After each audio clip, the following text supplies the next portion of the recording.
It all starts in the war against the Demon King 1,000 years ago. On the day the demonic beasts crossed the front lines and attacked the humans, you're probably already thinking, oh damn, here comes another one of those cliché stories.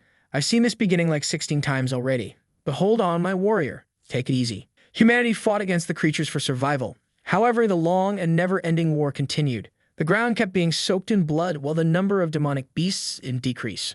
Until suddenly someone shows up riding the black dragon. That's when the legendary mage appeared. Bro. He easily managed to wipe out the entire field, defeating all the demonic beasts. Just the majestic presence of the dragon alone already caused fear in all the beasts. Everyone on the battlefield worshipped the hero. But then, out of nowhere, he suddenly fell dead to the ground. The mage met a mysterious death at the same moment he won the war against the demons. The mage said he would be waiting for the one obsessed with strength, the one who wouldn't succumb to temptations or corruption. The scene then changes completely to the subway, where people are watching a UFC match. It was the 17th fight of the world champion defending his title. Around the octagon, everyone was cheering and shouting for the challenger. In the blue left corner was some guy named Patrick, the challenger. 120 kilos of pure dry muscle like a bodybuilder, and everyone's yelling for him to kill. Meanwhile, in the right corner is the world champion with 37 fights and 37 wins.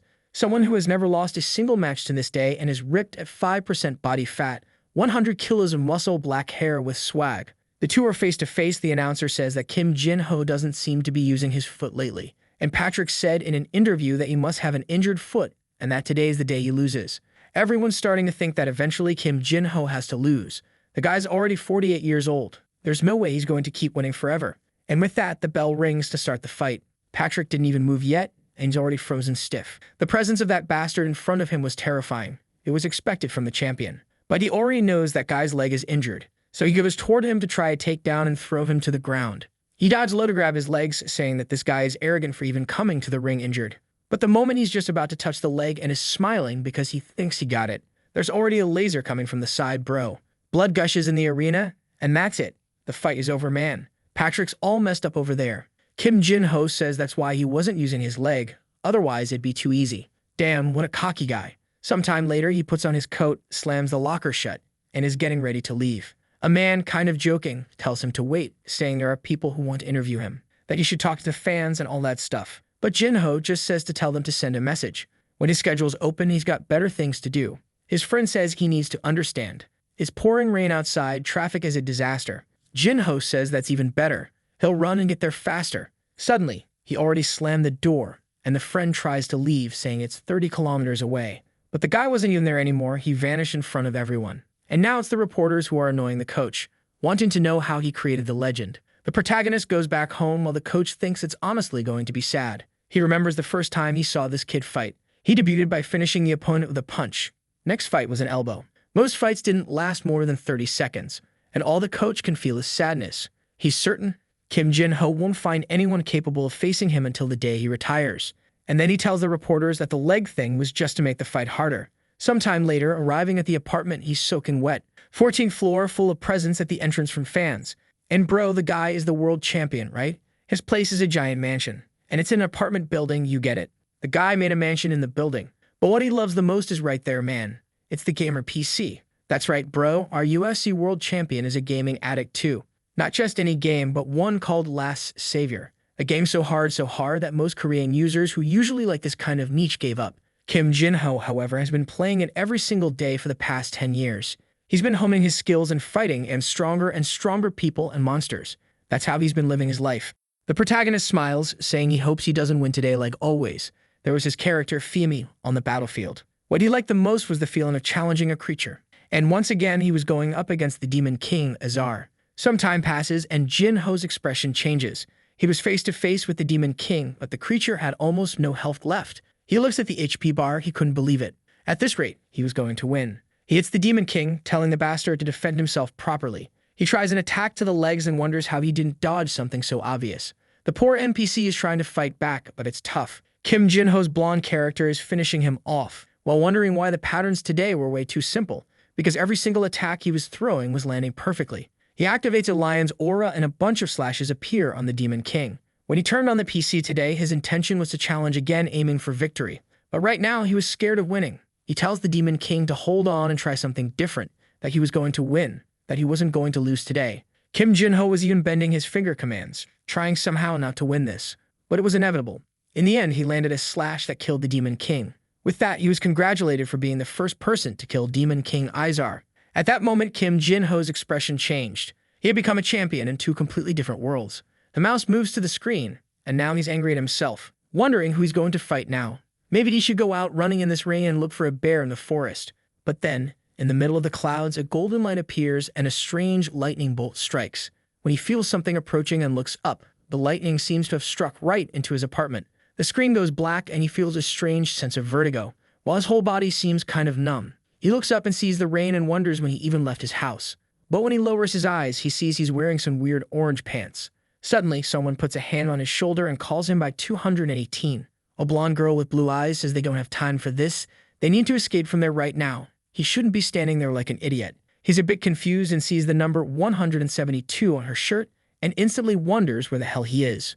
In front of him, there's a bunch more inmates trying to escape from a prison that looks more like a castle. Looking at one of the flags, he thinks he recognizes the eagle's pattern. But then 172 tells him to wake up to reality, because this is the last chance they'll have to escape. If not now, they'll never get out of the butcher's prison. Look at the guy's face, man. And obviously, he already recognized the name Butcher's Prison. I already like the start of this story, right, bro? The guy got escaped by lightning. God looked down and said, that's enough. Go to another world. This one's already too OP. Obviously, even though the protagonist realizes what's happening, he's still kind of dazed while 172 pulls him. Next to them, a bunch of prisoners keep going by, pulling the gate in a tug of war. Kim Jin-ho wanted to believe this was a dream, but at the same time, it felt way too real. He starts running beside the girl, trying to understand how he ended up inside the game he used to play, until he decides to calm down and escape this place first, and then worry about how to solve this mystery. But suddenly, he stops and tells 172 to pay attention. This was weird. This was supposed to be the most secure prison of all, and everything was way too messed up. 172 says it's because Director Clark isn't there. Looks like he stepped out to deal with something, and this is everyone's chance to escape. Kim Jin-ho, however, suddenly grabs her by the collar and runs in the opposite direction. She tells him to let go, saying he's a maniac, but he was sure. This prison was way too secure for it to fall into chaos like this, and something told him that whoever went through that door wasn't going to live much longer. 172 is trying to resist, telling him to let go of her. And at that moment, the others manage to open the door and start celebrating, saying they're finally free. They're all going out while our boy takes her further inside the prison. But obviously, the smiles of the escapees disappeared really fast, bro. Out of nowhere, arms start flying, legs everywhere, and Director Clark is right in front of them all. The guy turns and says this place really is full of pathetic worms. He gives the order for them to be killed, and the troops storm in. 172 asks why he's there, while our boy says right away that this was clearly a trap. Now the criminals are all rushing back into the prison, desperate, bro. The walls were painted in blood. Sometime later, Clark tells them to gather the survivors. The line of criminals forms. Bro, only our protagonist and his friend are different there. Copy and paste was used hard. She's right next to him, almost throwing up. Actually, wow, she threw up in her hand, all of it. It would have been better to just vomit on the floor. And worst of all, for vomiting, she got punched for moving. Jin-ho is shocked that they're that violent even with kids. No wonder riots happen there all the time. If something like that happens again, he's going to have to get involved in a fight. And then Clark shows up in front of him like 78 meters tall, saying the kid is either really lucky or way too much of a coward to have tried escaping. But to him, that's typical. Every mage is like that, nothing but a coward. Calling people like them rivals is disgusting. He gets in our protagonist's face and says that Arahan is going to regret surviving today. The guy leaves and the protagonist stares at his reflection, wondering if he really was just called Arahan. A week later, a beautiful blue sky and our boy is working. They had to spend the whole day stacking rocks. But not because there was a big reason, just so they wouldn't be idle and had something to do. Looking at his own hand, all busted up, our boy, who I don't even know what to call anymore, Kim Jin-ho 218 Arahan, will figure it out later. But this same guy is complaining that just lifting a rock already makes him run out of breath. And this body is way too weak. Not to mention, they said he's a mage. But he tried to use magic and nothing happened. It seemed like a complete failure. But to him, it made no sense. Arahan should know how to use magic. That's because Arahan is the name of the most powerful mage family in that region. That's when it hits him. He was from that family, probably, but was discarded for having no magical talent. Considering how cruel and sadistic that family is, that would make perfect sense. Then the guard tells him to take that rock over to the other side. The protagonist just obeys and carries the rock. He's looking forward to something specific. On the system window, it says that due to excessive data, synchronization is taking a while. The guy was so overpowered in real life. This guy is struggling to download his files. Yesterday and the next day, at meal time. Or well, meal is a strong word. At the time of rock with water and bread, which also looks more like a rock. The protagonist complains he's been training hard, but with food like this, he won't build any muscle. Then 172 shows up and asks if he's not going to eat the bread again. He says no and tells her to take it. Now I'm confused. Jinho says this friend is peculiar. What do you mean? It's a guy? No way. No, I think something's off, probably. Kim Jinho is wondering why this person, and I'll just say person for now until I know if it's a guy or girl, is locked up in here being so young. And 172 tells him to be careful lately. It seems like because of our guy, everyone's workload increased and nobody's happy about it. Now that made sense to Jinho why so many people were staring at him in that place. And 172 tells him to be careful, especially with 589, the leader of the prisoners, who also has a notorious reputation in the arena. Jinho then says it's better not to talk to him, since she might end up at risk too. But 172 says she already knows everyone, so she can just ignore it. And our protagonist stands up, saying they're going to find out right now. A bunch of prisoners start approaching, and he says the situation she mentioned is about to happen. At that moment, 172 is startled when she sees the guy's number. Right, bro? In theory, he's the leader of the prisoners, right? But honestly, I think he's the leader of the bald gang man. So far, only our protagonist and that friend have hair. No way, that's a coincidence. And the leader says he heard the reason their workload increased was because of that kid. 218 just wants to know what he has to do with that. Well, I mean, it is your fault, right, you bastard? He's about to make up an excuse, but there's already a hand the size of his head in front of him, bro. It opened a crater in the ground, and 172 yells out for our boy. But someone grabbed the leader by the neck. What's that, bro? You think Kim Jinho is going to play around? He already lands a knee right in the guy's chin. His friend and the bald guys are all freaking out, calling out to the boss. And the protagonist's expression changed, right, man? He's not the same as before, and now his knee did absolutely nothing. 589 asks, what was that? And now our boy gets grabbed by the collar and is about to get airplane spun, man. The guy was thrown against the wall like protagonist in a couple's fight. Bro. His friend's right there scared, calling out to 218. But the boss says if he didn't die just now, he can rest assured he's marked for death. Whoa there, boss. You better watch out, because the synchronization just hit 100%, bro. Look at the villain's little grin. Finally, someone installed fiber optic in this cursed system that never loads. And the beatdown is about to begin. He's already getting back up, surrounded by that aura or with his fist full of blue energy. The kids all dragon balls now with those auras, doing that little hand flex and foot warm-up. Whoa, man, he's already in MMA stance, telling the guy to step into the ring. The boss laughs, saying for someone abandoned by his own clan, he really thinks a lot of himself. But Jinho just tells him to shut up already and come into the ring. The boss, tired of the talk, runs straight at him, bro. Our boy sees an opening in the leg and takes a low kick. But what? You thought it would be easy. The guy grabbed his foot, saying the kid's gonna learn a lesson now. But again, what? You thought it would be easy. Our boy pulled the B-blade move, started spinning and landed one right on the side of the head. The boss looked a little dazed, but before he could recover, bam, one more under the chin. Man, the guy just wanted to fall, but the kid wasn't about to stop there. Takes another solid kick and stumbles back. With that, the boss hit the ground out cold. And our guy, still being dramatic, says that's why he doesn't like using his leg much. Suddenly, the whole prison's already pulling out their apple slicers heading toward our boy. Because you can't even call those sticks knives, right, man? But our dude stepped on the boss, pulled his arm, and warned. If they came any closer, this guy was going to need help eating for the rest of his life. With that, the bald heads all froze, not knowing what to say. Jinho stomped on the arm again and said he still saw a lot of people standing there. If they wanted to stop this, then call the guards. Right away, one of them takes off running, saying that when the guards come and free the boss, he's gonna die. Apparently, in the end, all the guys surrendered and just carried the boss away. Sometime later in the cell, 172 wants to know how he did that, saying it was way too amazing. Not to mention, the kid looked like he had grown taller out of nowhere. What happened? The protagonist says it was the result of hauling rocks back and forth. But obviously, that was the result of syncing his real-life stats with the game's. It's the first time the protagonist brings his real-life body, because it's more overpowered than the one from the game, you feel me? Usually, it's always the guy who has a trash body and ends up in an amazing one. And now what our boy is impressed with are the stats. Zed Arahan, full of S-rank immunities. Bro. Immortal Duelist, Challenger rank, S-rank Archmage. Man, Grim has it all. What he finds strange is that his class is really Mage. And because of that, he has 50% or less agility, strength, and resistance. And even though he's in the Mage class, he literally has 0 mana. In other words, he's losing half of his attributes for absolutely nothing. Not to mention that this makes no sense because he belongs to the Arahan family, which is full of geniuses. Meanwhile, 172 is just staring, wondering what this lunatic is rambling about, laughing to himself. There's no way. The guy's lying on the bed, trying to figure out how it's possible he reincarnated into such a garbage body. But first, he needs to calm down and start considering his options. He's got that so-called growth penalty, which is what's cutting 50-50-50. But even then, it's still better than zero.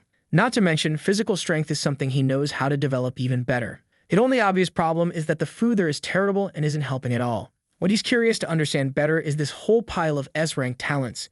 If he had all that and could have mana, then he'd be completely busted. An Archmage's blessing like that is for very few people. But it's all good. He's going to try to find a way to solve this no-mana issue. There's got to be some solution. Right then, suddenly, the guy from outside the cell starts calling out several numbers.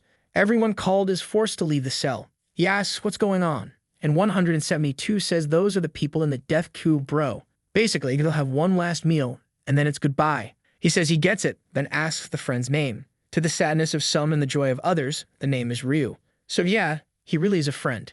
And our boy introduces himself as Zed Arahan. Arahan's a pretty ugly name, so from now on I'm calling him Zed. Cause Zed is badass, you feel me? Zed asks Ryu if he's going to be in prison long. Who says he'll be escaping soon? Protagonist wants to know how. He says it's simple. The guard up front has a key. Zed thinks he's going to steal it, but Ryu says it's impossible. The guy may be retired, but he's a 5-circle knight. Director Clark is the epitome of a knight who hates mages. That's because in the world of Last Savior, knights and mages hate each other. And now Zed's wondering how he's going to escape this place that's guarded by a 5-circle person. Weird. This is the first time I've seen circles used for someone who doesn't use magic. Then Ryu says it's not that hard. You just have to steal it without him noticing. For someone who came from the streets, that's easy. The only problem is that Clark's very attentive. So far, he hasn't seen a single opportunity. Zed smiles and says now he really sees a way to escape this place. The next day, work is about to start again, and one of the guards announces that by orders of the boss, they'll have to carry even more rocks today. The people are complaining, saying it's not going to work. Soon, everyone's going to die. The guard puts a sword to someone's neck, and one of the bald guys says, he just wants to know why they're pushing them so hard. There's no reason for this. The guard looks to the side and says they should already know whose fault it is. Obviously, everyone stares at Zed, and then the guard coughs and says he'll be back in a few minutes. 172 warns him that clearly they're setting him up for the others to jump him. Oh yeah, our protagonists already notice that these knights who follow the code of honor are acting very differently than they should. While Ryu is off running, he's not getting involved in this. But it looks like he's got some kind of plan, because he says he's not going to let Zed die. Obviously, all the inmates are coming to the same conclusion. To make the work easier, they're going to have to kill Zed. The protagonist smiles and says it really is an unavoidable situation. All the thugs rush toward him, saying he's way too confident. But as soon as the first one comes in, bam, he gets welcomed with a knee to the chin. Bowling ball drops to the floor, and everyone's scared now, wondering who's going to be the next crazy one to charge in. But Zed just says for them to all come at him at once already. And there goes the crew again. But the first one that comes is again met with a hammer blow to the head. While he's throwing elbows and smashing, Zed is pissed that these bastards keep coming one by one and then another and another, instead of just attacking him all together. Another one falls to the ground and he says these guys are really lacking aggression. And just as he notices something, he ducks just in time and dodges an attack. Another knee and more headbutts, punches. It's a full-on brawl everywhere. And from a distance, Ryu is watching all this. The boy was leaving a trail of bodies on the ground. He had no idea Zed was this strong. But right at that moment, someone next to him calls out to Ryu and tells him to come along. Meanwhile, Zed is already drop-kicking guys in the stomach. As always, they pull out those 3cm knives, which I mean are big enough, impressive even. At least that's what she said. But Zed already lands one on the next guy's face, telling him again to come at him with everything. And obviously, at that point, he was having fun. The guy fought his whole life. So if there's one thing he likes, it's having his life on the line. There's nothing better than dodging an attack that could have killed you. That adrenaline was what got him so addicted, both to that game and to martial arts. He hits one more in the chin, another in the back of the neck, while going crazy bro. Clearly not right in the head, obviously, until someone steps on his back and calls out for the damn Zed Arahan. Majin Buu grabs the cracked-out albino kid Buu and tells him that if he doesn't stop, his friend's going to die. Obviously, yeah, Ryu had been captured, but our boy just smiles and says they made a huge mistake. Ryu was trying to break free, biting and everything. And the cracked kid Buu says the kid's going to die to a 2-circle knight, so it's not that shameful. He jumps in to attack, but obviously Zed dodges it with ease. The guy looks like he doesn't even know what just happened, saying Zed disappeared. And when he looks to the side, there they are, already chatting calmly. Kid Buu wants to know what just happened, what kind of magic he used. Our guy says, wasn't magic, bro.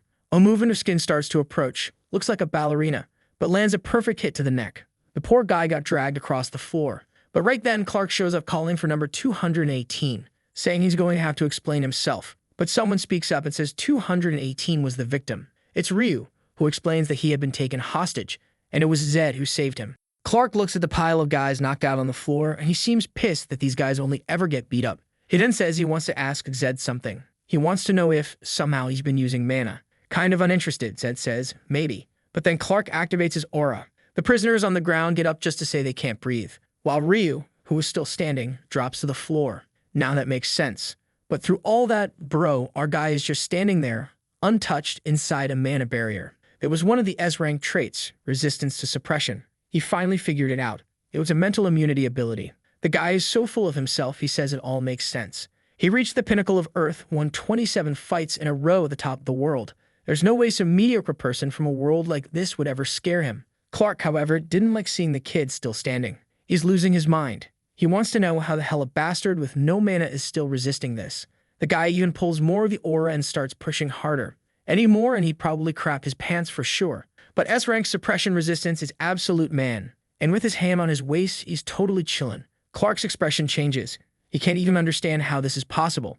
The rest of the guards are begging him to stop, saying at this rate, everyone there is going to die. Suddenly, Clark deactivates his aura. Staring at Zed, he says it's best he try to calm down. Otherwise, at any moment, he's going to cut his throat. He gives the boy one last stare and turns away, telling everyone to get back to work. But man, Zed tells him to wait a second and says he's got something to say. He says he's tired of doing that idiotic rock stacking thing, and he's more than fed up with this bunch of prisoners attacking him. And that's why he's planning to end it all. Ryu asks what this lunatic is talking about, to which Zed replies he wants to join the death row, bro. Clark questions whether he has any idea what he's saying. It's not something he can just change his mind about later. But our boy says Clark can even record it in a crystal ball if he wants. He's not backing down. Clark says, perfect then, and tells someone to bring a registration item. Right away, Zed says that now that he's on death row, he wants to request his last meal. He wants a birdie steak. A big enough portion to fill his belly. Looks like that's something really expensive, because the guards' faces say it all, bro. They say it's madness. Obviously, that top-quality steak is prepared only in the Southern Empire. In the game, it was one of the rarest foods you could consume. Delicious enough to restore even strength lost to age. Some people even ate it in the middle of battle to buff themselves and win the fight, man. Our boy, though, seems to be planning to stockpile it. I don't get it.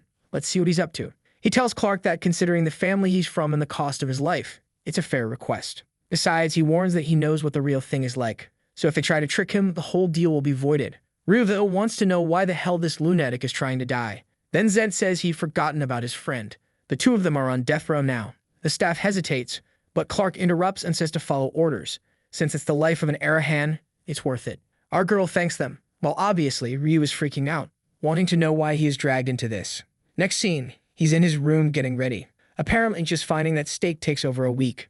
Our boy is using this time to keep training. Ryu, on the other hand, thinks it makes no sense. He's going to die anyway, so why bother exercising?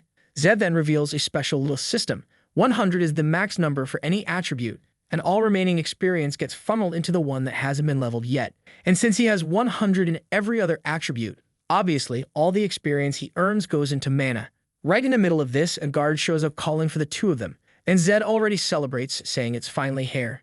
The meal, the extremely rare steak, is being prepared. As soon as Yuk the beef takes a bite, he cries with emotion, saying he's never eaten anything so good in his life. To which Zed says, don't forget, that's thanks to me. Some of our guy's negative status effects are being partially erased. He can feel like part of the experience that was blocked is finally entering his body. Meanwhile, someone enters Clark's room and says the banquet has begun. He celebrates and orders no one to approach the two of them, while wondering what the hell happened that day. The boy didn't resist, and yet Clark felt something strange. It was like his magic didn't resonate. Even though he's retired, he's still a 5-circle knight. A young mage with no mana should not be able to do something like that. Something terrible must have happened that day. But today, he's sure he'll get the information he needs. Looking at the bracelet, he's sure the humiliation will be hundreds of times worse. Sometime later, the banquet is over and the two of them are stuffed.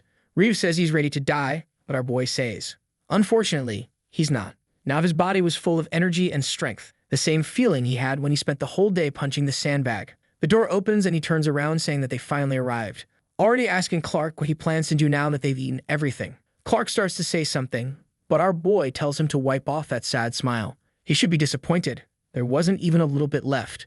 Clark, though, is just getting more and more pissed, saying that this bastard thinks too highly of himself just because of his bloodline. But it's all good. He puts a hand on his shoulder, thinking it's fine. He'll make the boy succumb to agony today. Poor old man, 40 years old, struggling to deal with a teenager. Now it's revealed. Clark wants to take advantage of having someone from the Arahan family there to extract information. Any detail about how that family works is worth good money. He then activates the power of the bracelet, and Zed notices it instantly. That man is a magical tool.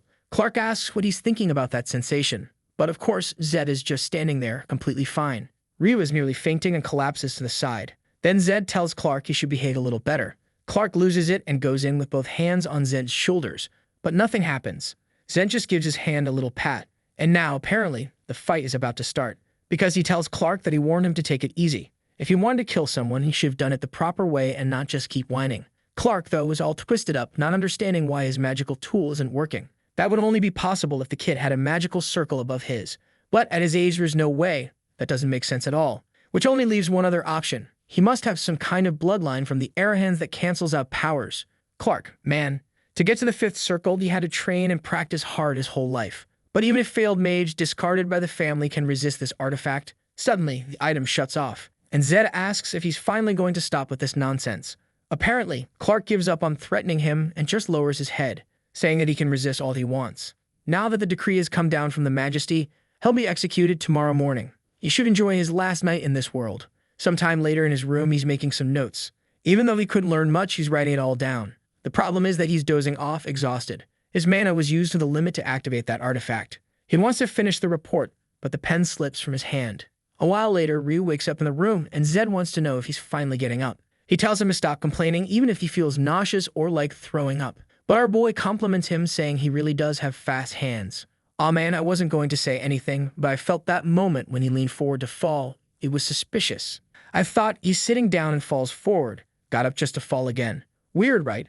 But now there's the reason, man. Our boy praises him, saying he did a good job. For anyone else, it would have been insane. But he was really quiet and sneaky. Ryu, though, says it only worked because Zed distracted Clark. And he wants to know if he's really okay after all that. Our boy says he is. And then Ryu says there's definitely something shady about him. At that moment, Zed decides to ignore that and check his status.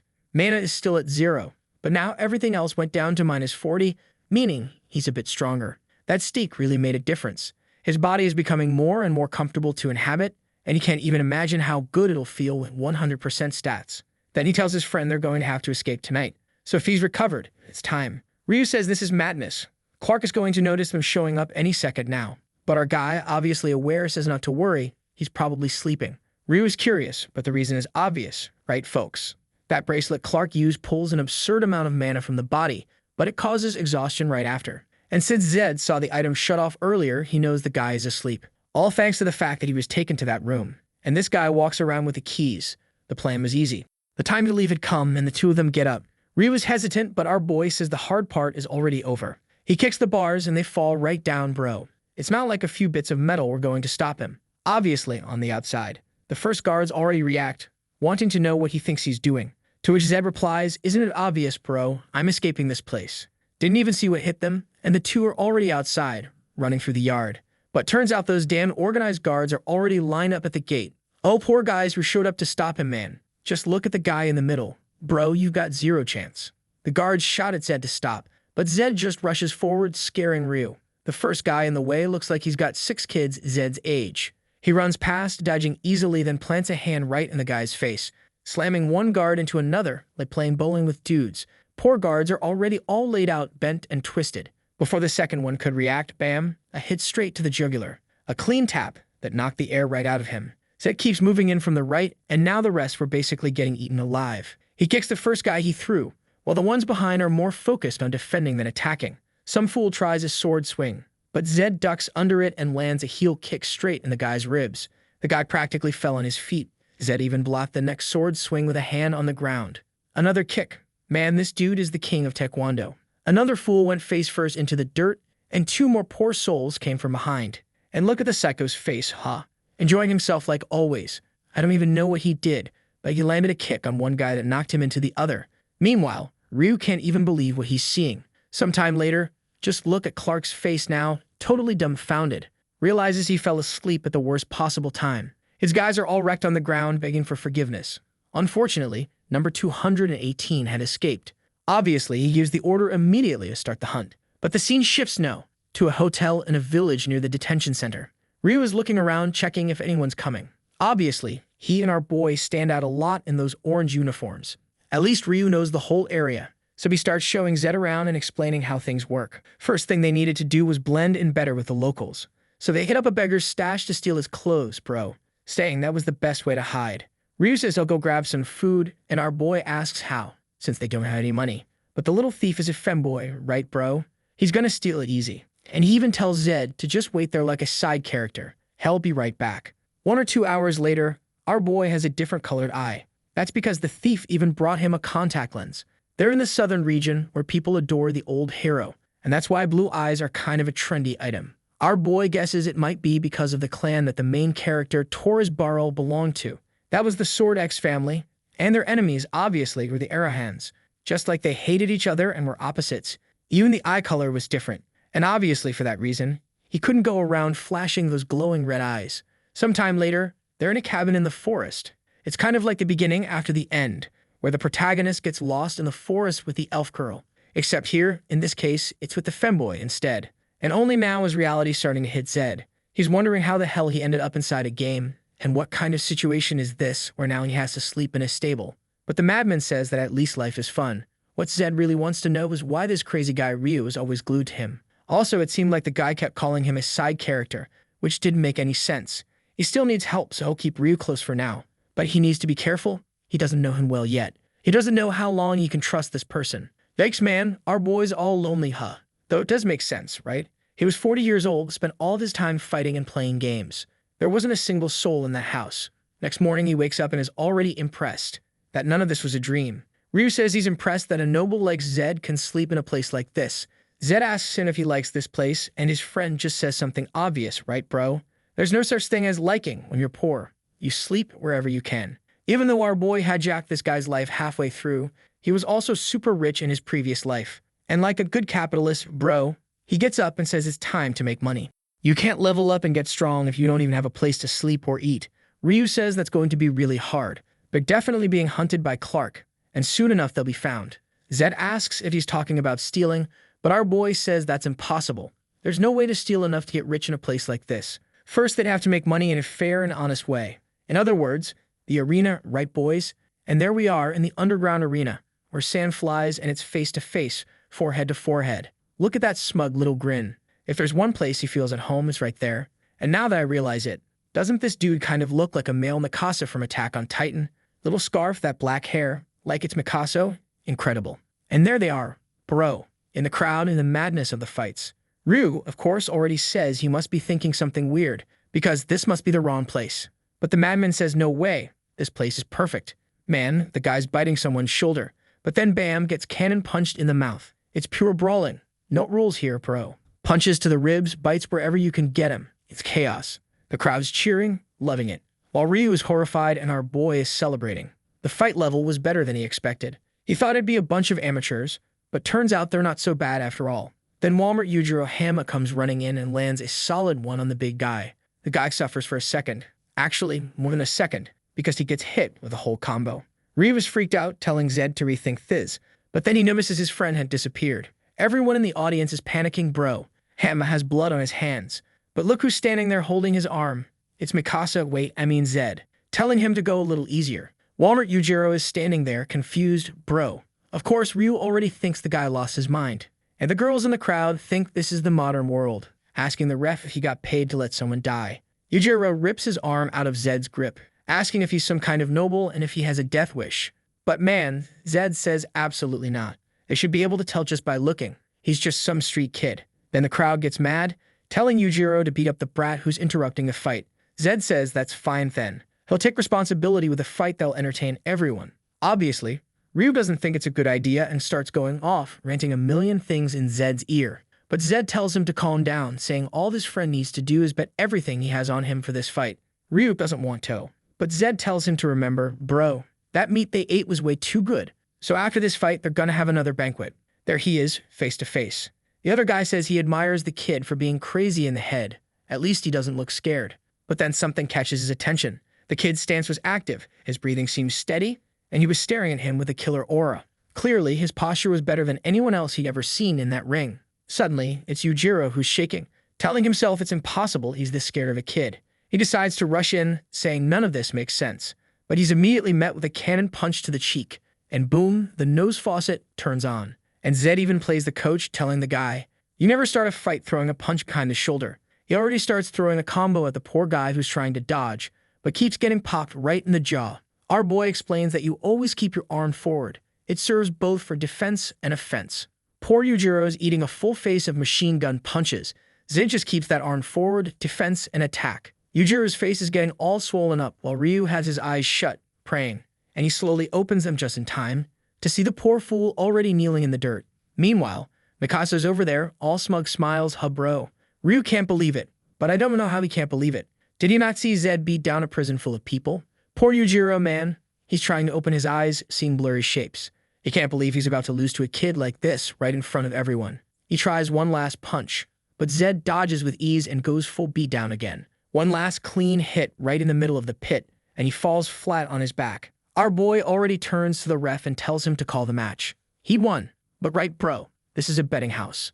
And the guy knows if he declares Zed the winner, a lot of people are gonna be mad. But he doesn't really have much choice. Yujiro's not getting up. So that's it. Zed's declared the winner. Obviously, the smug one says the fight wasn't even enough for a warm-up. Sometime later, with a bag of coins in hand, he asks his friend why there's only this much. In theory, it was 60 people betting against him and only one in favor. The betting guy says the calculation is correct. He followed the exact process. Zed insists. With the amount that was bet, it should have been way more. He calls for Ryu, and just by the look on his face, it's clear he didn't bet everything on bro. Right then, someone tall approaches, long blue hair walking up, and we can already see the storyteller's talent. Little red dress. Only problem is, she's got villain face. Like no way she's gonna be a friend to our boy. She's clearly gonna bring nothing but trouble. She walks up saying she wants to have a little chat, but he just asks, "Who are you?"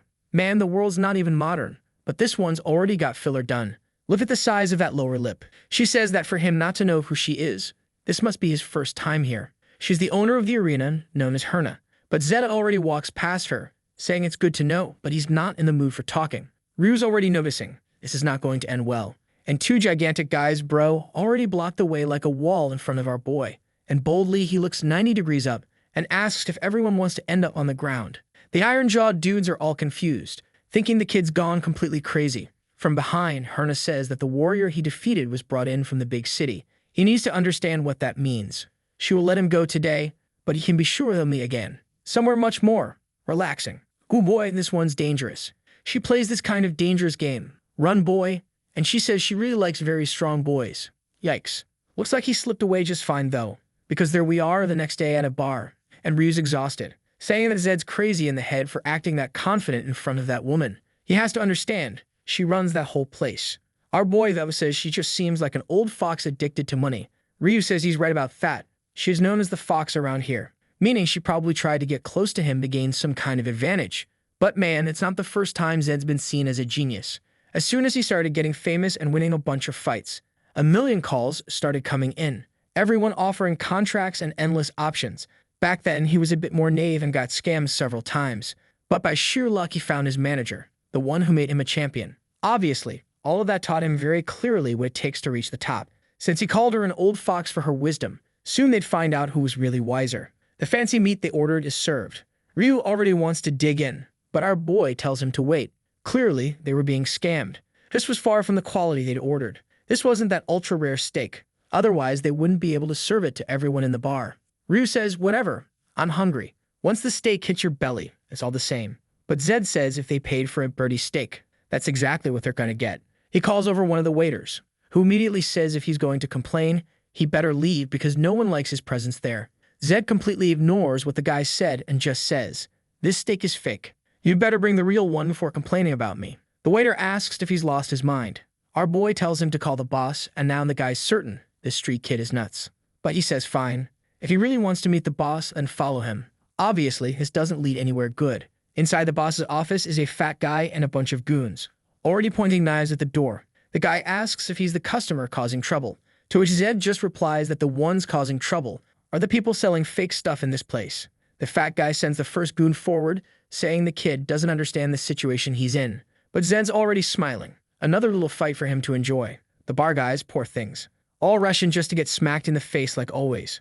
Another one gets his arm broken, then a hit to the neck of one, dodges another, lands a clean shot, and throws the guy on his back. The fat boss, who was celebrating at first, is already starting to see the situation turning bad for him. The whole group is lying on the floor with something broken, and Zed is standing in the middle of them all. Ryu tells them to be careful, that this is the kid who took down Walmart Yujiro, and apparently the fat guy had heard a similar story, but thought it was just a rumor. Now he wants to know, what does Zed want?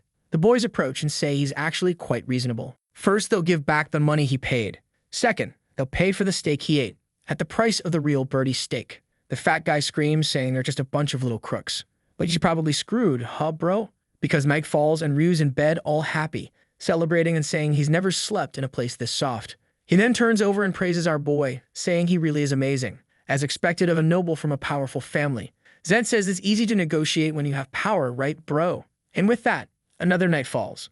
As always, man, Ryu's there with that peculiar look on his face in the middle of the night, out of nowhere. Suddenly, he gets up and calls for Zed. He asks if he's ready.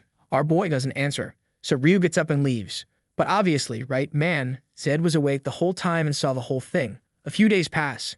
Ryu walks into the room saying he's starving. He wants to know what time they're going out to eat. Zed, as always, has been training all day. Ryu asks how it's possible for him not to take even a single break. The protagonist stands up and takes a look at his stats.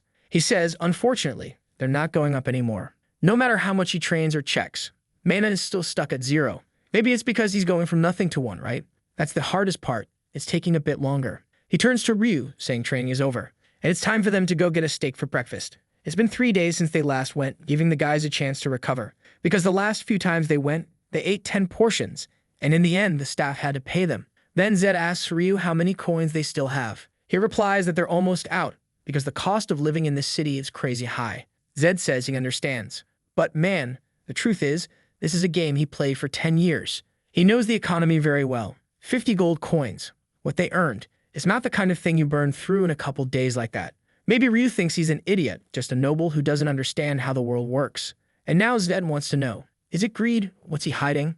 Or does he have some kind of addiction? For now, he'll keep pretending he hasn't noticed anything, because he hasn't seen any sign of betrayal. But eventually, he's going to need to understand why. Already at the bar, one of the guys opens the door and tells the boss that they're here. And this time, they've got a plan, man. He tells the guy to make sure everyone's ready. As soon as our boy shows up, he's welcomed with a candlelight banquet. The waiter says he hopes our boy feels at home. Obviously, Zed already finds this weird, and wants to know why they're being so friendly out of nowhere. The moment they walked in, he looked around. Didn't spot any assassins. The restaurant looked the same as always. Interrupting his thoughts, Ryu wrapped a bit of meat in lettuce and told him to take a bite. Our boy grabbed his hand and said, all right, he'd eat, but he'd keep an eye on everything around them. But obviously, as soon as he bites it, he feels something off, and tells Ryu to spit it out. He throws it out immediately, of course, wanting to know what kind of poison nonsense this is. Zed says the amount is small.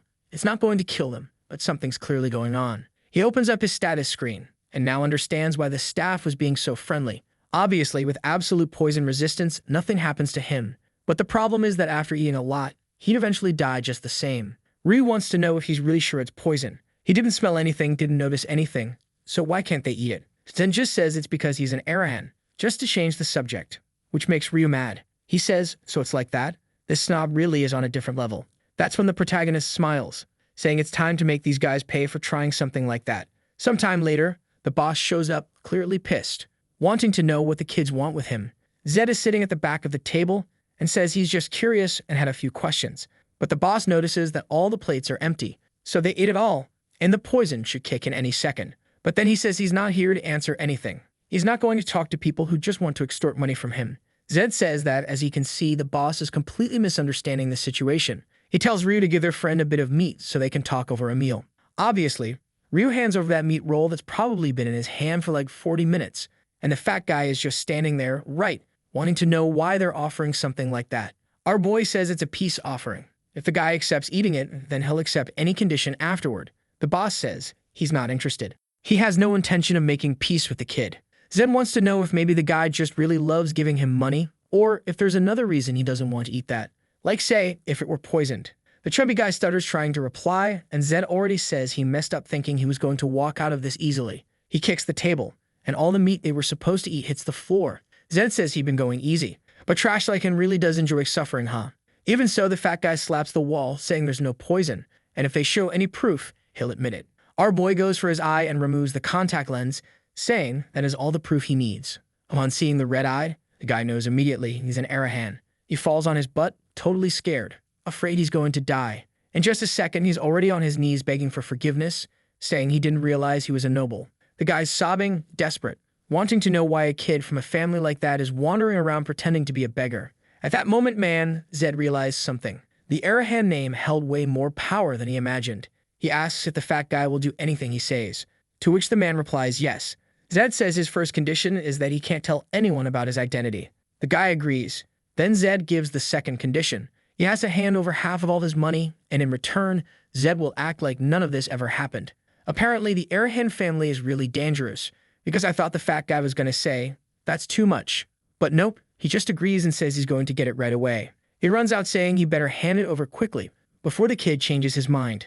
Zed puts the lenses back in, and Ryu praises him, saying that his name really scared the guy. He didn't even have the guts to say anything, but Zed already warns that this will be their last night in this city. But look who walks in just at that moment, wanting to know what the rush is all about.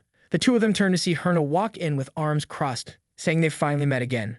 She praises our boy, saying he's even more impressive than she imagined. Now Zed's hesitating, not sure if she found out he belongs to the Arahan family. It would make sense, and he sees the fat guy shaking his head no back and forth, so that probably isn't the case. Which means maybe she got some info from the prison. If the fat guy finds out he's an abandoned Arahan, the deal will be off, so he has to wrap this up quickly. He says fine, he'll accept a private conversation with her. Now face to face at the table, he asks why she's here or why she's been looking for him. Herna tilts her head to the side and says he's misunderstanding again. She didn't come here for him. She had a meeting with a client there. At that moment, Zed realizes, that client is Ryu, who apologizes for doing something like that. Herna says she's sorry, but unfortunately, she still hasn't been able to fulfill her side of the deal. Ryu stands up angrily, saying that's not what they agreed to, and that he's already paid a lot of money. But Herna says it's impossible to find someone who disappeared that long ago. They could be alive or dead. Zed finally realizes what's going on, and says they'll settle this a different way. Since she wants to negotiate with him, then she'll be negotiating with both of them. In other words, our boy will help her if she solves Ryu's problem first. Herna thanks him and says her request is going to be real simple. All she wants is for him to fight Walmart Yujiro one more time. Ryu says it's clearly a trap, but right then Zed already accepts it, bro. Lip filler face is already reminiscing, saying not to worry, she'll hold up her end of the deal. Sometime later, they're walking back through the streets, and Ryu's there holding a little coin pouch. Zed asks why he's making that face.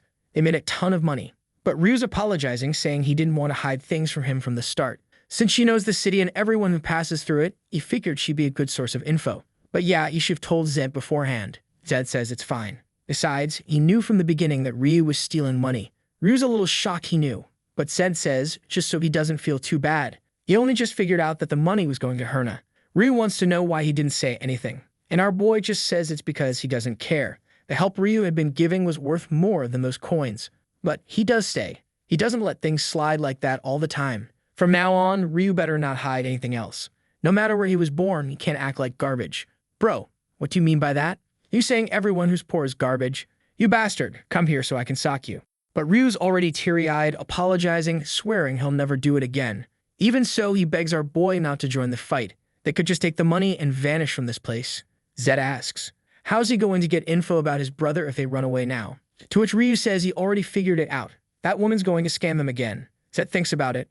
Ryu's not an idiot, so it's clear that him going to Herna meant he was desperate. He knew it was a bad offer, knew the chances were low, but he had no other choice. Meanwhile, that Dan Herna was the type to take advantage of desperate kids and leave them behind. And yeah, he admits he wanted to run away too, but he changed his mind. Ryu begs him to drop it. Obviously, he trusts Zed's skills now. But even so, Herna's definitely going to rig something. But Zed just says that's exactly why he wants to fight. Nothing better than cleaning up trash that's in your way. He's sure she's gone all out prepping this guy. Every cheat possible, all to make Zed lose, which makes it perfect. Meanwhile, back at the prison, man, I almost forgot about these guys. They're still out hunting for our boy. One of them comes to report to Clark that all the troops are ready. He slams the table, saying now they're finally going to take out that Dan rat that's been hiding right under their nose. From today, that damn Arahan doesn't leave alive. 3 days later, we're in the middle of the arena. Walmart Yujiro is raising his arms up, saying today he's going to kill the kid. Zed is amazed this guy's still so confident after getting his butt kicked so hard, and Ryu's still insisting he back out, saying they can still run any time. But there they are, face to face. The fight everyone's been waiting for, bro. The fancy twirly guy versus the city beggar. Suddenly fell. The look on everyone's face in the stands changes, and Ryu says things just got serious. Strangely enough, the guy had taken on the exact same stance as Zed. Yujiro is thinking that Herna better have a solid plan, and that's the only reason he even came back. No way there's an Arahan without mana. That wouldn't make any sense. But he was abandoned in prison, so maybe that's why. He decides to rush in, saying he's going to find out for himself. Our boy dodges the first move, while now it's Yujiro who's giving out tips. He says he practiced what Zed told him and really noticed it was useful. Our boy is dodging, impressed that the guy actually listened to what he said and practiced. But then suddenly, he notices the way the guy's positioning himself, and bam, he whips him on the side of the head. Man, Yujiro was left all twisted up with smoke coming out of his forehead. But out of nowhere, he starts smiling. Says the loser really doesn't have any mana. People in the crowd say that weirdly enough today he seems really tough. Everyone's cheering for him by name. But Zed already knew what it was. The overbelt, an item that negates 90% of physical damage, which is just absurd in a fight like this. Normally it's easy to beat someone wearing it, since all you have to do is use mana. But in Zed's case, well, he doesn't have any mana. Ryu's over in the corner, trying to understand what's happening. Why this guy's resisting Zed's attack so easily. He tells him to be careful. Clearly that woman did something. But Zed's smiling. He tells Ryu just to watch and pay attention. His friend doesn't get it. Why the heck is he smiling like that? Meanwhile, Yujiro asks if he's going to give up. Suddenly, Zed lets his shoulders drop and says he's actually surprised. Yujiro immediately notices. The boy's fighting stance had changed. He was going to ask Zed something, but he just got smashed on the side of the head. Even with 90% resistance, his ear was already purple and turning necrotic. A kick to the stomach. He starts stumbling backwards, confused as to how he's even taking real damage with that belt. But man, our boy Zed had a grin on his face. It's not every day he gets to fight using 100% of his strength. Whenever he did that in the ring, within less than a minute, the other guy was already unconscious on the ground. Because of that, he'd never really been able to go all out before. But here was a guy standing in front of him, taking all those kicks, and still on his feet. That was the first time he'd seen something like that. And instantly, he wanted to kick him some more, to see what it felt like again. Yujiro throws his arms up, convinced another high kick is coming. But then he gets slammed in the ribs. His guard drops.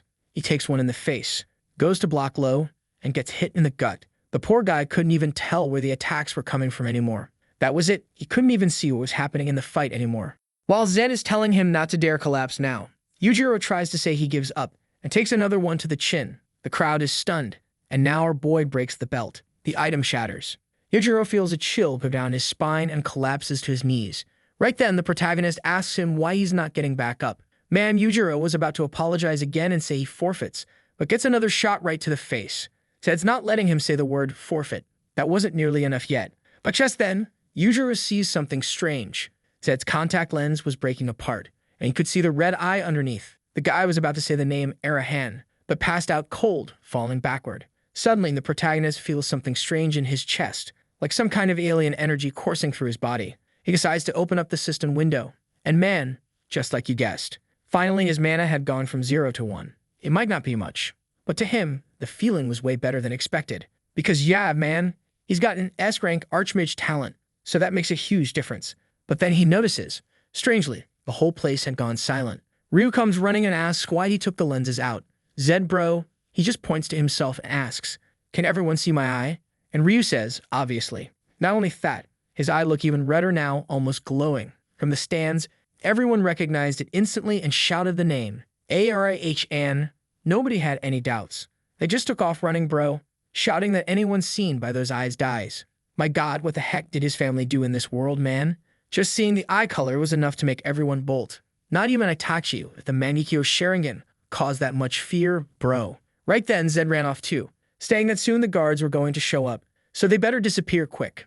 Meanwhile, Miss Fat Lips over there was fuming, saying she never should have listened to that damn guy from the prison. She gets up, saying that now she's going to have to deal with this Zed guy herself. Obviously, she's furious because she lost a fortune, since that guy she hired, right man, wasn't cheap. Not to mention that belt cost over 200 gold coins and was destroyed. At that moment, she knows that damn brat already made her lose around 2,000 coins. She's screaming in rage, puts her hand on her face saying she should have listened to that guy and killed that brat from the start. Meanwhile, our boy and Ryu, man, they're already getting ready to leave that place. The problem is that now there were guards everywhere. Sometime later, Ryu comes out of a barrel asking if things are finally calm. He tells the boy to stay there because he's going to get a carriage so they can leave. But right then, a guy with orange hair stops and says that Herna sent him. She has some information that Ryu is looking for and that you should go talk to her. Besides, they'd better know there wouldn't be any other carriages running in that city. I thought the boys were going to run away, but there they go again, going to meet up with the crazy lady. Will obviously knows it's a trap, and Zed already knows too. The friend thinks it's crazy, but Zed says if they don't take care of this now, the problem will follow them for the rest of their lives, so it was time to finish it. And just like he imagined, a little while later, there's Herna with all the guards. Even that bastard Clark Mustache showed up, man, all crook, thinking he's not going to lose. And Clark guarantees that if someone dirty like those two really did steal a key and run away like that. Herna is laughing, says he was an idiot. If he'd stayed on her side, things wouldn't have turned out like this. But Zed says that even if he could go back in time, his choice wouldn't change. Besides, he wasn't planning to die quietly. At that moment, Clark draws his sword and says Zed Arahan will be executed right now and no one should interfere. The protagonist just tells Ryu to stay back, and Clark says it's comical. The boy really thought he had a chance in this fight. Honestly, for a mage, he was brave. Our boy says he has a 50% chance of winning. That actually is kind of a psychological game he plays with himself. Against someone stronger than him, he always believes that because then he doesn't give up. At least he has a chance. And against someone weaker, he doesn't get too careless either, since that person also has a chance. This little guy's got quite the strong mindset. To him, it didn't matter how strong the 5-circle knight was. The odds were still 50-50. Either he wins or he loses. Then Clark starts coating his blade in aura and says the boy is confident until the end. His aura expands and he warns that the boy will die confident either way. Then he charges forward, calling out to Zed Arahan and telling him to die. The protagonist just watches him coming, saying that was exactly what he wanted. He didn't want much, just the opportunity to risk his life and the chance to lose. At that moment, he became a challenger once more, and the signature expression of the rank S determined challenger activates. All his attributes temporarily increase by 10. He sees Clark's blade coming and a purple explosion hits the ground. He calls out for Zed, and in the middle of the smoke, Clark is standing there silently. He had opened a crater in front of him, but where was the boy? That's when someone tells the captain to look up, man. There were some lightning bolts coming. Huh, what's this? Out of nowhere, the boy was flying and glowing. What's happening here, man?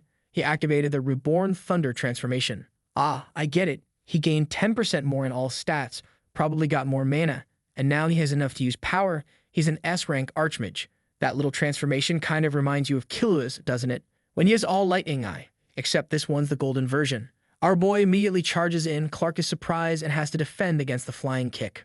Man, he was already a beast in hand-to-hand combat, now he's gonna beat people down with magic. The fool is pushed back and keeps wondering how this is even possible. He can't believe a brat like that could have Lightning Kai. Unlike the basic elements, almost no one had resistance to lightning. But this was an element that not even the founder of the Arahan clan was supposed to have. So why did this discarded brat have that power? The guards and that fool Herna are all standing there with their jaws on the floor. Ryu off to the side isn't even impressed anymore. Clark, though, stomps the ground firmly, thinking this is what he hates the most, people who have everything handed to them just because of their bloodline. He slashes towards Zed, saying he hates people like him, when our boy just does a Matrix-style dodge backwards. Man.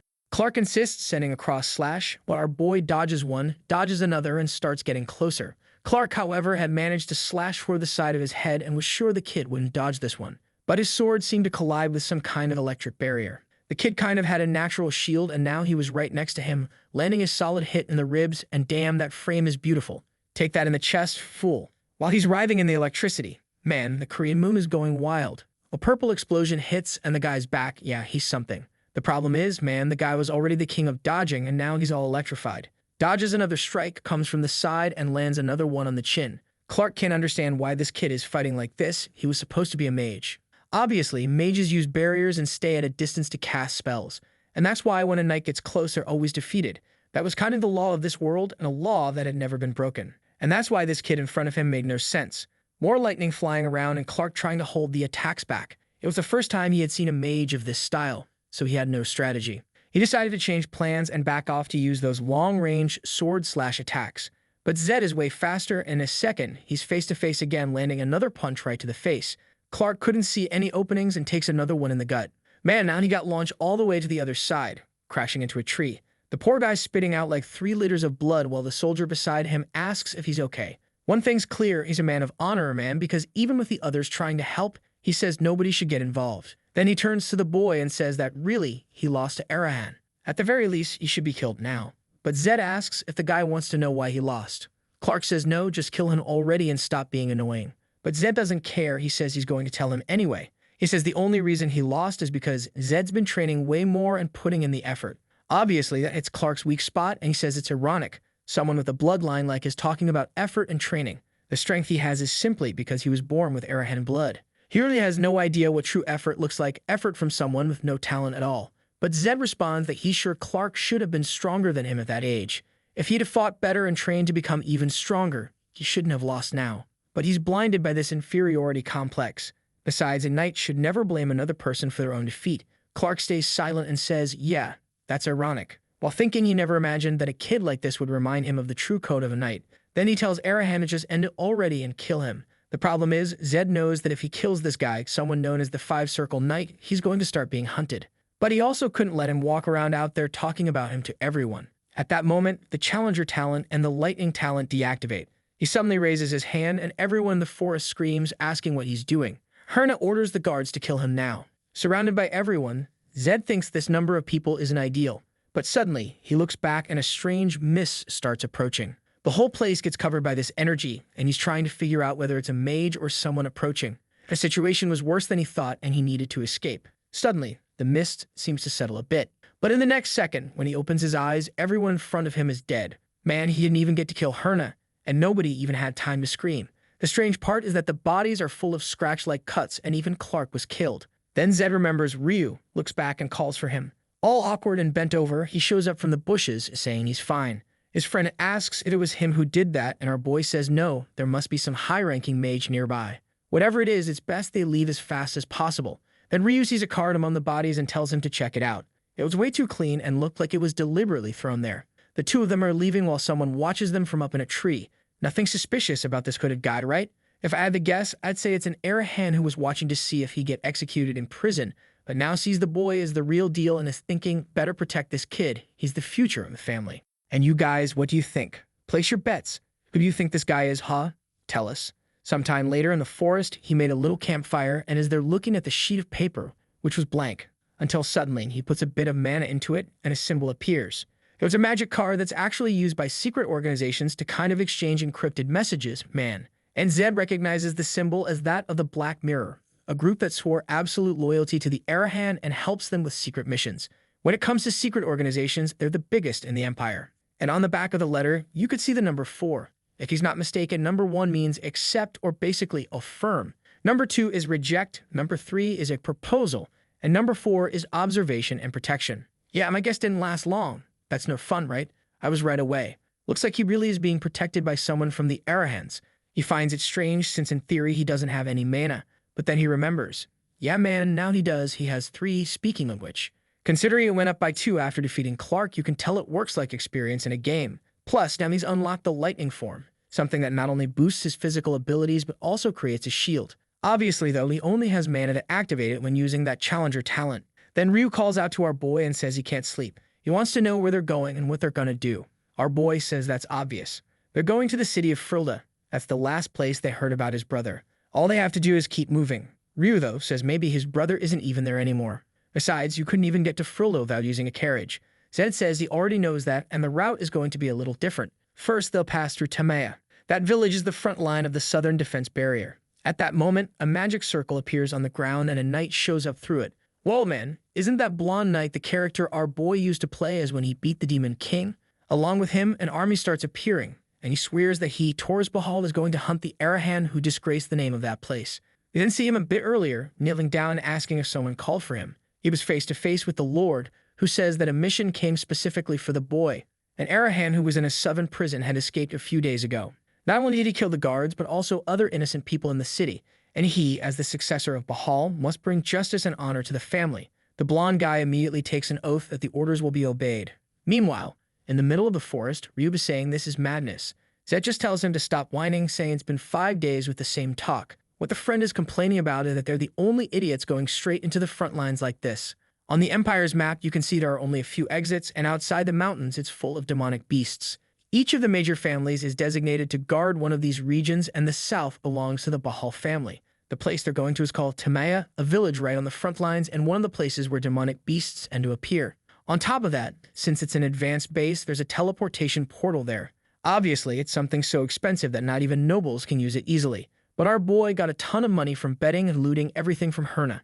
Still, Ryu keeps complaining, saying he has no idea how terrifying a demonic beast is. Time passes and Mage falls once more. He was chatting a bit when Zed suddenly felt a strange vibration. The whole ground was shaking. In a low voice, he stood up and told Ryu to get ready. Something was coming. Right away, they put out the campfire and hid behind the bushes to watch the camp. Ryu was praying that it wasn't a demonic beast, while Zed was hoping that it was a demonic beast. The problem was that it wasn't just one or two vibrations. There were at least a dozen. And he knows it's very rare for that many demonic beasts to break past the barrier. Which means, man, it was exactly what he feared. Torres Bahal and the army were arriving. The guys were at least just passing by, and he was just praying that those 50-plus soldiers wouldn't spot them. But that's when one of the soldiers obviously detects the camp. Zed knows that if they're found, they have no chance. The minimum requirement to be in that group is to be a 5-circle knight. In other words, there were at least 50 Clarks there. Ryu says our boy should run. If he gets captured, there's a chance he'll survive. But Zed will definitely be killed. Our boy, though, tells him to stop shaking so much if he's going to say something like that. Besides, he didn't need to worry. He had an idea that maybe would work. The soldiers are all there checking around the camp. Then suddenly, someone from the bushes asks who they're looking for. Hey, you crazy fool, you're really gonna rely on that protection card, huh? He steps out saying he's Zed Arahan. He's doing this insane move because he knows that once the guys realize the camp is still warm, they'll start searching the entire area. They wouldn't be able to get away, and if they were found suddenly, it would be worse. But right when he goes to say he wants to talk to the leader, man, a sword almost slices his neck. He tries to explain that he just wants to talk first, but there's already another one at his back, man. He senses the presence and goes to activate a circle at his feet, but one of the guys' attacks seems to hit something. Between him and Zed there was nothing, but it got blocked. Our boy understands that it was the power, maybe, of the person who's been protecting him, and a voice tells the knight to stand down. The guy backs off instantly, and the rest of the soldiers order the person to reveal themselves. Zed knew someone was watching him, but he didn't expect that whoever it was had been this close. The human was right in front of him. He couldn't even feel their presence, not even with 100 perception. Well, man, and not just one person, but an entire squad was protecting him. Now that makes sense why the Arahans are so feared, right? I was wondering why everyone kept praising the Arahans, like, where are they? The problem now is that the protagonist is arriving, wanting to know who dares stand in the way of Bahal. Everyone celebrates the arrival of the successor, and the Black Mirror guys instantly recognize him as the so-called Bahal. For Zed, though, that presence was so familiar it felt like a part of him. The character he had played with the longest, the one who stayed with him until the end. It wasn't the time to be thinking about that, but he was feeling a bit nostalgic. Then Torres asks if he is Zed Arahan. Before Zed can answer, the guy just steps in front and tells him not to speak. Now Zed is trying to understand why these guys are going this far, and Torres then says he can finally meet the secret organization he'd always heard about. But he finds it crazy that they're acting like this even knowing who he is. The Arahan family had now crossed the line. He throws his sword into the air, saying that today they would pay the price with their heads. Suddenly, a voice says that's not going to happen. A red circle appears beneath all the soldiers. Zed recognizes the formation as a type of trap that has to be set up in advance. Which means this guy was not only smart enough to predict everything that would happen, but also a 7th circle mage. Then the guy says that anyone who steps out of the circle will cause an explosion. Standing still, Torres wants to know if the Arahan family wants a war with the Bahal. To which the hooded man says, as he already mentioned, it's better for them to back off, since not even Lord Bahal wants a war like this. But that's when Torres activates the blade's power again and tells them not to insult the Lord's name. Zed, however, knows that we're still kind of at the start of the game, meaning Torres is still a 6th-circle guy and he has no chance of winning this. If he starts a fight right now, all the knights there will be annihilated. The madman, though, is already activating the lion's roar without a care. Even though it's a 7-circle technique, Zed is hoping the guy gives up, otherwise he's going to have to see everyone's bodies lying on the ground. Our boy asks the human to deactivate the magic circle before they all explode, but the hooded man turns and says they only follow the Lord's orders, and one of the commands he received was to protect Zed Arahan, and he can't do anything that would go against that. Zed then asks why, instead of protecting him, the guy is trying to kill the Bahal successor, which will only increase his chances of getting killed in the future. If he really was such a skilled assassin, he should be able to get out of there without killing this guy. Then he yells at Torres to stop too, or he'll end up dying, but the guy just tells him to shut up, saying that he killed countless innocent citizens and prison guards. He'd have to pay the price for every crime he committed. Zed tries to explain that it's a misunderstanding and that they can talk, but man, Torres is already charging in, saying they'll talk when he's on his knees. Zed notices the circle didn't explode, which at least means the guy didn't get killed right away. But then an explosion sweeps through the area and Ryu calls out to Zed. Torres' sword had been blocked by a barrier created by the secret organization guys, and even with just the block and the sword's shockwave, Torres dropped to his knees and coughed up blood.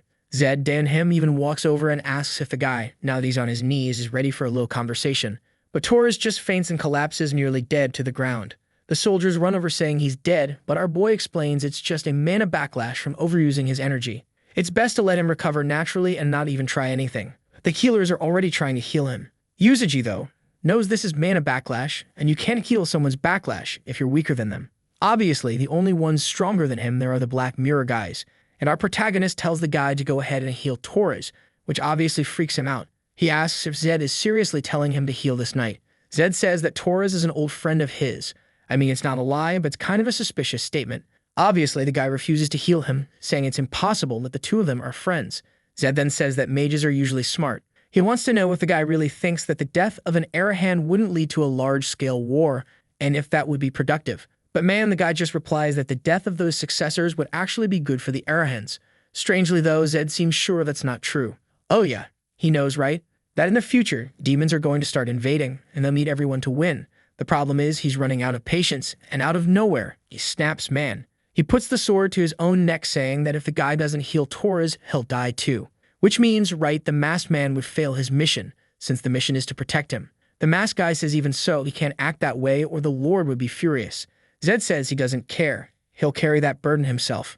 Suddenly, the masked man approaches Torres. His friends obviously hesitate, but Zed explains that the only person who can save Torres is someone stronger than him. If they don't accept the help, the guy will die right there. With that, Torres is finally healed and the soldier even gets a bit teary-eyed. At that exact moment, the Black Mirror guys vanish, as always, leaving behind a letter. Sometime later, near the village of Itamaya, our boy is standing in front of a tent, looking at card number 9. That one meant abandonment or survival. I think it means like, we're gone. We'll ask if that mist in the forest that killed everyone was also the Black Mirror, and our boy says yes. But now they're alone. Zed then notices something strange and asks Ryu how he knows about this organization. Ryu replies that everyone knows, it's common knowledge, even little kids in any town know about them. Zed can't believe it, a secret organization known by everyone. But Ryu warns that since everyone's watching them, they better be careful or they'll be killed at any moment. Zed, however, says there's no need to worry, that are knights who truly follow the knightly code.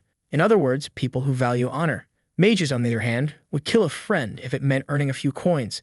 The truth is, both sides are too extreme and kind of rational, but that actually makes things easier for him. With a knight, all you need is to challenge their sense of honor, and with a mage, all you need is an offer that brings profit. Then one of the knights shows up and says the Lord Hare wants to speak with him. Inside a tent sometime later, Torres talks with our boy. He starts by talking about tea, but our boy doesn't seem very interested. Then Torres gets straight to the point and asks about their situation. Zed replies that he's not very formal and wants to talk casually. They're both young, so they can keep it chill. Torres asks how old he is, and our boy says, in this body, I'm 15. Why does he always say the most suspicious things in the world? He just straight up tells everyone he's reincarnated, damn it. While the two are chatting, look, Ryu's over there taking notes that they're getting all buddy-buddy. Then Torres replies that even if he doesn't want to, he first has to thank him, because thanks to Zed, his life was saved. Our boy notices that just like in the game, and since he is a knight, the guy keeps his word of honor. His pride is too high. He'd never hurt someone who saved him. And if there's someone who knows Torres well, it's him. After all, he played 10 years of Torres. But that the guy says enough small talk. Let's get to the point. He wants to know what's this about the murder of the city people and prison guards being a setup. Zed says that's fine and starts to explain everything that happened. Sometime later, Torres says that if what Zed said is true, then trying to defend himself really is justifiable. The whole point of this, though, is figuring out whether it's true or not. But Zed replies that if it were a lie, he would have just let Torres die, and that would have been an easier way out for him. Strangely, Torres says that honestly, that argument is solid, bro. I accept it. That's it. The guy gave up on arguing. Then he puts a sack on the table and says that's a gift. Man, it's some kind of powdered minar. Zed, however, replies that if he's trying to apologize, he's going about it the wrong way. What he really wants is help finding Ryu's younger brother who's missing. Torres says that doesn't make sense. That wouldn't benefit him as a mage. But Zed just replies that he doesn't care about that. It's a promise he made to his friend. The next morning, there's the badass again, every day, bright and early, doing a bunch of push-ups, huffellas. Man, I gotta get inspired by this guy. And Ryu's all confused. wanting to know why he asked that favor when he could have gotten something much better for himself. Meanwhile, Tuvo was just off to the side listening to everything and watching our boy working out. Yo, this guy is peculiar. Huh, fellas? I don't know. The only woman in this story was Herna and she already died. They really got to introduce some new ones, cause this is getting strange. And oddly, he really is staring at our boy's abs, thinking like a mage without mana, and normally mages say physical training is barbaric, but this one works hard. Maybe he can relate to the kid, a mage without mana, like a knight without a sword. What impressed him was that even so, the boy didn't give up and kept trying to improve. It makes you wonder, if he were in a situation that bad, would he be able to maintain his dignity? In that moment, Torres met a mage who was more of a knight than any knight he had ever known, and he swore he would become his friend. Woo! Let's go, fellas. Finally some friendship, cause this was getting weird. Sometime later, he went to get himself a big ol' steak to eat. Obviously, the kind of feast that would power up anybody. And while Torres is being all friendly with our boys, the other knights are just off in the corner watching and not liking it one bit. He tells everyone to sit down, and our boy is impressed, just like he thought. Torres is a man of his word and honor. Ryu, on the other hand, is a bit unsure, asking if he's really sure they can eat that. Our boy says he really doesn't know knights, just eat and say thanks. They start eating, but Zed knows nothing in this world is free. For them to be serving something that expensive, they definitely want something in return. Suddenly, though, one of the knights stands up, saying that unfortunately, this situation makes him uncomfortable, so he's leaving. The other guys say the same, and everyone stands up, saying they're going. In just a second, it's only the three of them left at the table. Torres apologizes, but Zed says it's all good. Besides, it's better not to punish those guys. He wouldn't gain anything from it. Torres says again it's weird that our boy is asking not to punish guys who are always insulting him. But Zed says that's expected. Those guys have seen mages as enemies since they were kids. Obviously, it wouldn't be normal for them to suddenly meet one and just sit down and share a meal. Torres says that maybe it's true. Maybe he was wrong to even invite them to this. But at that moment, Zed says he must have something more important to say, right? Since he called them here for this. Torres explains that they're planning to leave this place soon, but he wanted to delay the departure by one day. That's because he wants to show everyone that Zed is a kind and honorable young man, and one day would be enough. Zed asks if he was okay with that, and he says yes. Sometime later, we're at the southern border near the wall of Inamaya. A creature is sliced in half, and a knight celebrates. Torres praises everyone's work and tells them to keep moving forward. Zed, however, is there in the middle of everything, trying to understand why he's being brought into all this. He knows that this group is extremely advanced and usually deals with dangerous creatures. That's why after every mission, they either celebrate the fact that everyone made it back, or in some cases, they mourn those who didn't. Zed thinks that Torres' plan is to make him participate in this so the group will start to like him. Maybe it's an emotional decision, but it fits his 17-year-old kid. As they continue on, though, they find some marks on the ground. The crater is huge, and Torres asks if anyone knows what caused it. The guy next to him says it's probably a beast that hasn't been cataloged yet. By protocol, they should retreat now and record it in the books, but Torres says that would be overkill. They're not even in danger zone 1 yet, so even if it's a new creature, it should be low level. The others say that even if it's low level, it could still be dangerous when it's something unknown. Torres is thinking about going back until Zed says that he knows what the creature is.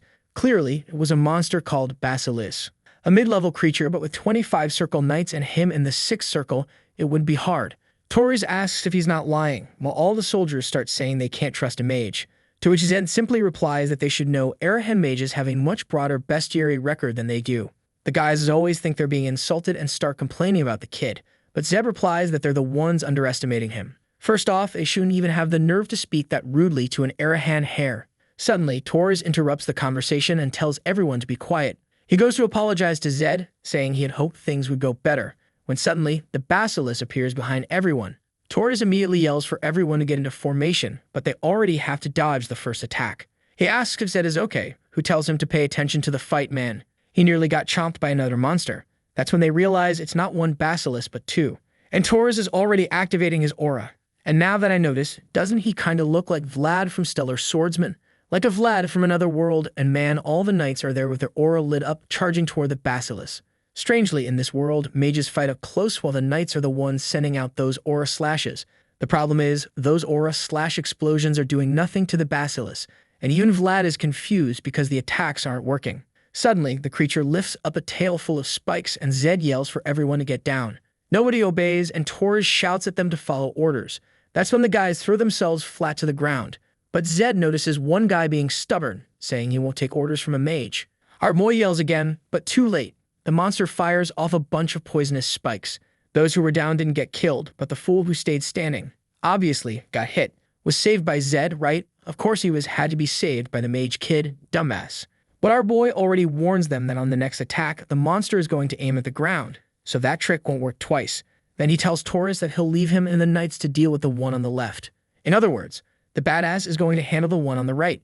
Taurus is a bit confused, but Zed just tells him to answer already, yes or no. So the blondie says fine. They'll kill the one on the left and he'll take care of the one on the right. Our boy smiles and says he's counting on them. With that, the Meg squad jumps away, leaving our boy face to face with the other basilisks. Now that he's alone with the monster, the Challenger talent activates. With 10 more mana, he's able to activate the Lightning talent. He calls out to the monster, telling it to look over here, charges toward the creature, which roars in his direction. But Zed, of course, is smiling. He loves risking his life. They said he's lucky to have found something like that. The monster tries to attack, but he dodges by jumping from one tree trunk to another and comes down from above again. The creature might look tough, but he knows where its weak point is. It's not about piercing, it's about striking it on top of the head. With that, the monster's all twisted and trembling, then collapses to the ground. Man, the beast is already dead. I thought that thing would be more trouble, honestly. On top of that, he gets an ingredient from its mouth, a red thing called Demon's Breath. It's a key ingredient that you can put into holy water to possibly turn it into an elixir. The boy's all in his swag mode, lightning crackling and little energy orbs floating around. And he says that the elixir is a perfect item since it has a small chance of boosting some of your stats. And since he already has all of his stats maxed, well, it's a 100% chance to increase mana. Then he waves goodbye to the monster, saying he's off to help the knights. Torres was defending himself from an attack but was sent flying. Even so, he was still managing to hold out. The problem now is that he's been separated from the knights and doesn't have any defensive support. Right then, he sees a firework shoot into the sky. Man, and it hits the monster square in the head again. Obviously, it was Zed asking if he's okay. Seeing the boy all electrified, Torres wants to know what kind of energy that is. The knights all arrive, shocked, asking what that is. Of course they recognize it instantly, right fellas? It could only be the Tan Killua. Torres asks if he's really using Lightning Key, and Zed says that's obvious, which leaves the guy even more confused since as far as he knows, the boy has no mana. The protagonist explains that he acquired mana a little while ago, which makes the fool even more confused. That's because in this world, you're kind of born with mana already formed, man. A baby might not have all the circles connected, but they already naturally have the talent for it. But if Zed was born without anything, right, that means he should have never been able to get it. It's the same as someone being born with 9 fingers and suddenly growing a 10th one. It really was a good comparison. At the very least, it's peculiar. While Torres is deep in thought, Zed asks if he can keep the item. Torres says yes. He's the one who killed the creature, so he gets to keep it. Our boys all smiles. Getting those 2 items really was a stroke of luck. Sometime later, the knights are all talking about how Zed killed the creatures. First off, it made no sense. A kid with no mana using lightning. Second, he was fighting physically instead of using magic from a distance. That's all anyone was talking about. And a bit later in a bar, the guy that our boy made kiss the asphalt comes to thank him. Zed says it's fine, asks if he's hurt. The guy says thanks to him, he's not. Ryu immediately wants to know what our boy did, suddenly getting treated with respect like that. To which our boy just says, whatever. At least now they're going to help even more in finding his brother. At that moment, Tora calls out to the 2 of them. He already compliments our boy, saying he really managed to change the knight's opinions. That's when he reveals that, unfortunately, he has to return home. He's sure the family head is going to go nuts when he finds out everything that happened there. Zed asks if he's not afraid of getting chewed out for getting close to an Arahan. Tora says he's already bracing for that anyway. He always knew it would happen sooner or later. Besides, he also plans to pass through Frinda to help look for Ryu's brother. Strangely, from that low camera angle on Ryu, the 2 look kinda like villains. But they're talking about how, now that there's a noble hare from this region looking for his brother, the odds of finding him are much higher. Ryu gets all emotional and thanks them both. The next day, they're in Frinda, a region in the south where the trade port is located. Finally, Ryu reveals the name. The person he's looking for is a girl named Lisa, 13 years old. She has long blonde hair that goes down to her waist. He roughly shows what her height is and says they'll be able to tell because she's adorable. Nothing dangerous at all about a girl like that walking around the world alone. Zed says they'll need to check the records of slaves that were sold and those that are still up for sale. Basically, all the houses that deal in that kind of business. The knight just agrees, and then our boy tells Hulk that they'll first talk to the merchant he used to work for. Sometime later, they're there looking at the entrance of a place guarded by some guy. Zed tells Ryu he won't be able to go in, man, and meanwhile, he's already dressed up in a fancy suit. Obviously, he's going in as someone interested in buying a slave. Right away, the guy at the door, trying to act tough, is bowing, saying it's amazing to receive someone as distinguished as him. That's without even knowing who he is, right, man? He asks if the boy is looking for something specific, and Zed says he wants to know if this is Hamill's trading firm. The guy says he must be mistaken. This is a slave market. Suddenly, he stands up and says that apparently the boy isn't a noble, and that it's better for a kid like him to just leave. Zed finds that weird and says he is a noble.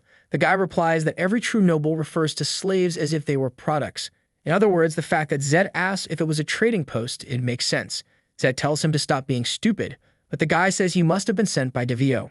Once again, our boy curses him out, and the guy tries to throw a punch, and 10 seconds later, there he is, all wrecked, getting slapped in the face with Zed telling him to answer already.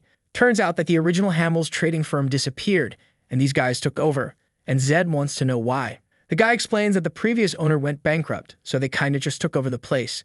Zed wants to know who this DeVito guy is, and the man says he's the biggest slave trader in the entire southern region. Now Zed's got one more name for the list, and he wants to know where the rest of the people from this place are. When the guy asks if he means the products, implying that slaves are nothing more than items, it's another slap to the face. Zed tells him to say that again, and bam, another slap and another. Then he tells him it's about time he learns that people aren't products. Even if he's trash, he should at least try to live with a minimum of decency. The guy apologizes, and some time later, he's pulling back the curtains. Behind the bars, there's a bunch of worn-down people, chained up and imprisoned. Zed asks if there's anyone else, and the guy says no. That's everyone. Zed finds it strange. There's no blonde girl, no kids, nothing like what they're looking for. But that's to be expected, right? Children are usually the most expensive slaves out there. Most likely, a girl like the one Ryu described would have already been sold a while ago. He turns to the guy and says that today he's lucky. He's going to get a chance to become a decent person. All he has to do is bring all the money from this place and the prison keys. Next scene, the fool is behind bars, and our boy tells him it's his turn to experience that life. Outside, the former slaves are all thanking him for his kindness. Looks like he took all the money from the slave traders and distributed it among the freed people so they could restart their lives. A golden-hearted boy. He also took the opportunity to sit and talk with some of them to hear their life stories and gather information about this world. A white-haired guy introduces himself as Gordon and says he used to be an assistant to the Cherville family. Zed replies that if he worked for those people and didn't get killed, he's already lucky. To which Gordon says yes. At that time, the heavens must have been on his side. When it comes to blacksmithing, the Cherville family is the most powerful. In times of crisis and war, everyone looks for the magical tools and weapons they used to produce. But because of a betrayal against the Empire, all of them were killed. With that, they vanish from history, and nobody even likes to mention their name anymore. Obviously, though, the Empire was stupid. Since they didn't let a single descendant live, the techniques they had were lost forever. And now that the number of magical beasts keeps growing, not having quality weapons is costing them dearly. With his hands all beaten up, Gordon says that all of this is just past glory. Our boy says it really is sad to know that such great techniques have been lost to time. Then Gordon says that, as a thank you, he's going to share some information, but only because Zed saved him. It's a secret that has to be kept. Our boy says it's fine, but even so, the old man glances around and says they'll have to talk somewhere else. Outside, he explains that the true heir of the Cherville family, known as Lacto, is still alive. The truth is that his main assistant died in his place so he could escape. He changed clothes, disfigured his own face, and was never recognized again. If the plan worked 100%, he's probably living somewhere in Myers. That's a great piece of info for Zed. The only problem is, someone being hunted for treason obviously won't be easy to find. Zed thanks him, and Gordon says he only told him because he seems like a good person. All he asked was that nothing bad happened to Mr. Lacto. With that, they go back into the bar to eat. Willow is eating but looks kind of sad, and Zed wants to know why. He can't be down just because they didn't find his sister in the first place they checked. There are much bigger slave dealers, Devio for example. Gordon seems to hear that name and tells him to be careful. That guy is on a totally different level from the place they destroyed. Zed's feeling confident and says he's got a Bahal squad with him, so he's not afraid. But Gordon tells him he has no idea. Devito has connections across the entire empire. And apparently, one of the rumors is that his biggest client is none other than the Arahan family. Of course, right. At that moment, our boy is using his blue lens, so nobody there knows he's actually an Arahan. He's already imagining that the Black Mirror guys must be buying slaves to train and turn into the shadows of the family. Feeling a little awkward, he says it doesn't make much sense. Why would the Arahans come all the way south to buy slaves? To which the old man says it's because the prices are unbeatable. Plus, if they buy up all the best slaves in the south, they're leaving the powerful southern families without options. Zed stops to think for a second and says, yeah, it really does sound like something the Arahans would do. The real problem now is, what if the Black Mirror folks are protecting DeVio? That means if he attacks them without revealing his identity, it could start a full-blown war between the Bahal and the Arahan. Ryu calls out to our boy, a little hesitant, and Zed notices that the kid's feeling awkward because his request is starting to cause way too much trouble. But Zed tells him not to worry, this isn't just about his sister anymore. It's about doing what's right. To him, it didn't matter. He was going to wipe out every slave dealer sooner or later anyway. Next day, face to face with DeVito's slave market, which looks more like some giant imperial palace/church mansion. Here comes our boy, dressed like a noble, as he makes his entrance. Suddenly, people inside are startled. Zed entered without saying anything, and the beefed-up guy at the front is asking what he thinks he's doing. But our guy just wants to know where DeVito is.